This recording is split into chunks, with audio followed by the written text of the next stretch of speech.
मैं मोहम्मद मुस्तफ़ा सल्लल्लाहु अलैहि वसल्लम का गुलामों के गुलामों के गुलामों के गुलामों के गुलामों के जूतियों का दूल हूं। मैं शेर ना हूं, ना मुझे शेर बनना है। 10 साल पहले भी अगर महाराष्ट्र का रुख किया था तो आपको शेर बनाने के लिए रुख किया। गरजता गूंजता गाता हुआ वलवलों से बर्फ की मानिंद लहराता हुआ, मौत के साए में रहकर मौत पर छाया हुआ, मौत के साए में रहकर मौत पर छाया हुआ, काम है मेरा तगय्युर, नाम है मेरा शबाब, मेरा नारा इत्तेहाद इत्तेहाद इत्तेहाद।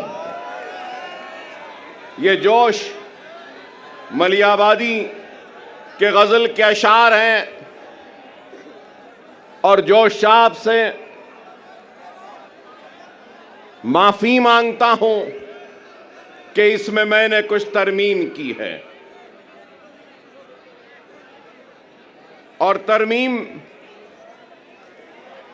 कहां की है कि काम है मेरा तगय्युर, नाम है मेरा शबाब, मेरा नारा इनकलाब इनकलाब इनकलाब।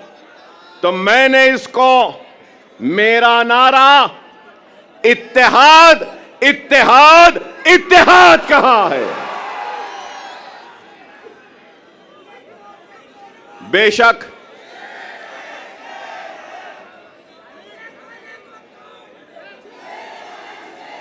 माफ करना, मुझे यह नारा पसंद नहीं। मैं शेर नहीं हूं, मैं मोहम्मद मुस्तफ़ा सल्लल्लाहु अलैहि वसल्लम का गुलामों के गुलामों के गुलामों के गुलामों के गुलामों के जूतियों का दूल हूं।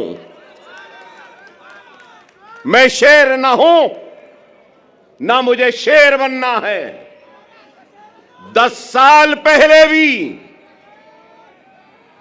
अगर महाराष्ट्र का रुख किया था तो आपको शेर बनाने के लिए रुख किया था।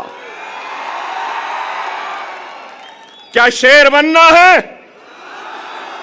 शेर बनना है आसान सा है।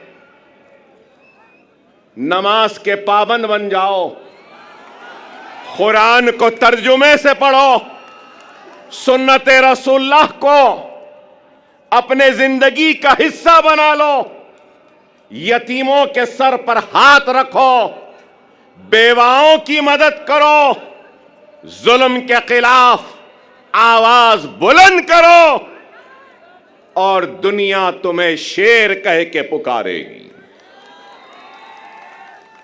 आसान 10 साल पहले भी अगर आपके दरमियान में आया था तो इत्तेहाद के पैगाम को लेकर आया था। उस इत्तेहाद के जरिए नाइंसाफियों को इंसाफ में बदलना चाहता था,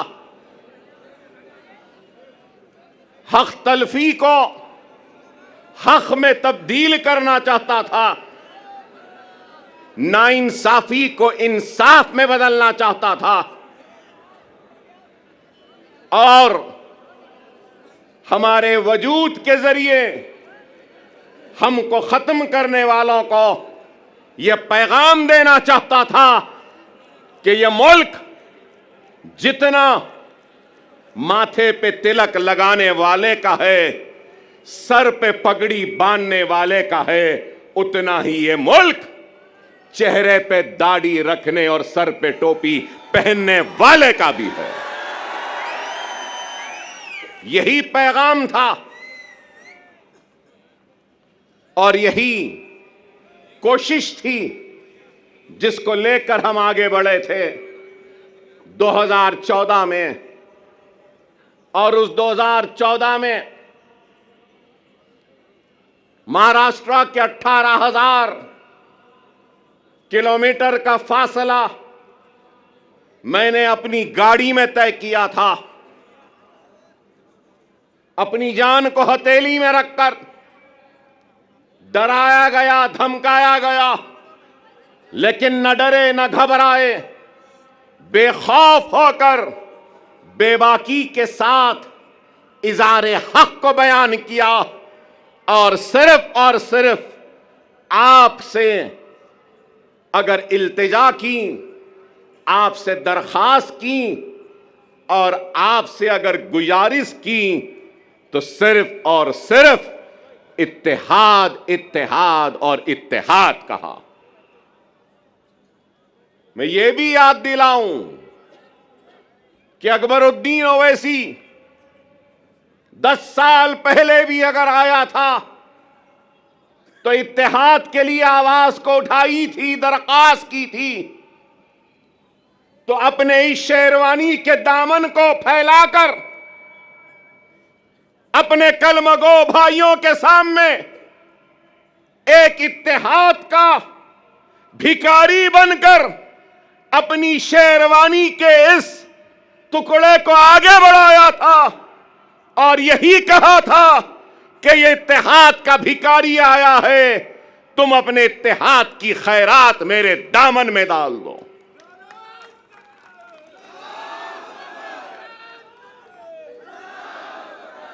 अल्लाह उसके रसूल की कसम, अकबरुद्दीन ओवैसी को अल्लाह ने इज्जत दी, शोहरत दी, नाम दिया, सब कुछ दिया, लेकिन एक बात कहूंगा, मजलिस इत्तेहादुल मुस्लिमीन के सबसे छोटे और सबसे आखिर का अगर कोई लीडर है तो अकबरुद्दीन ओवैसी है। न पहले बड़ा बनने की ख्वाहिश थी, न आज है। मैं तो सबसे छोटा हूं, आप सब मुझसे बड़े हैं और आप इनसे भी बड़े हैं। और इनके बाद और आपके बाद में मैं हूं। इस चीज को याद रखो, इस चीज को याद रखो। क़यादत एक अजीम जिम्मेदारी है। क़यादत एक अजीम जिम्मेदारी है और सदक़े दिल और बेगर्ज होकर जो खिदमत करेगा तो अल्लाह उसकी क़यादत में इस्तेहकाम और मजबूती देगा।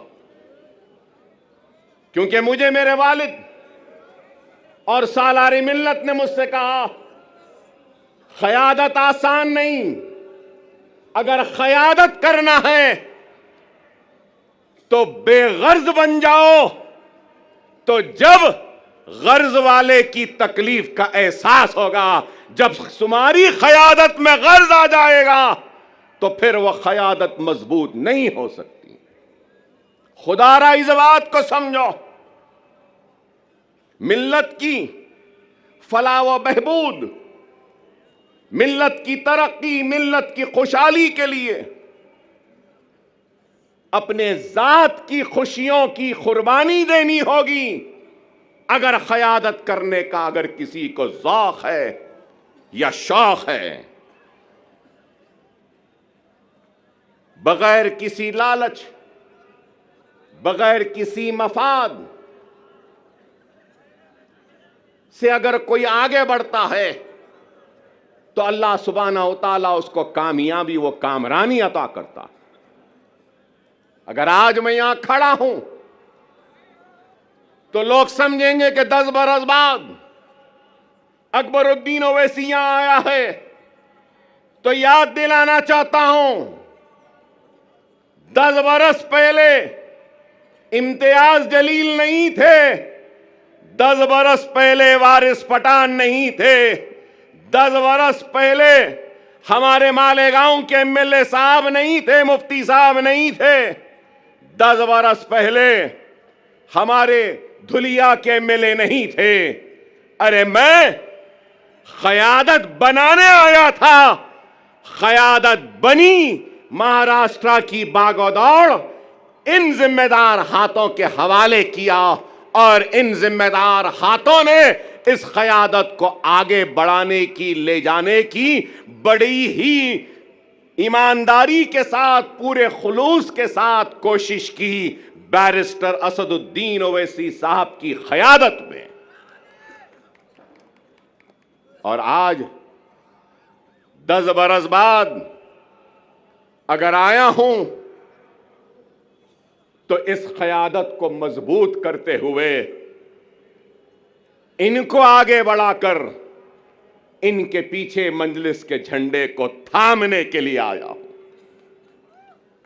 अकबरुद्दीन ओवैसी को कभी किसी चीज की ख्वाहिश व हसरत नहीं, हर वक्त यही पैगाम वो दावत देता रहा, आज भी दे रहा हूं।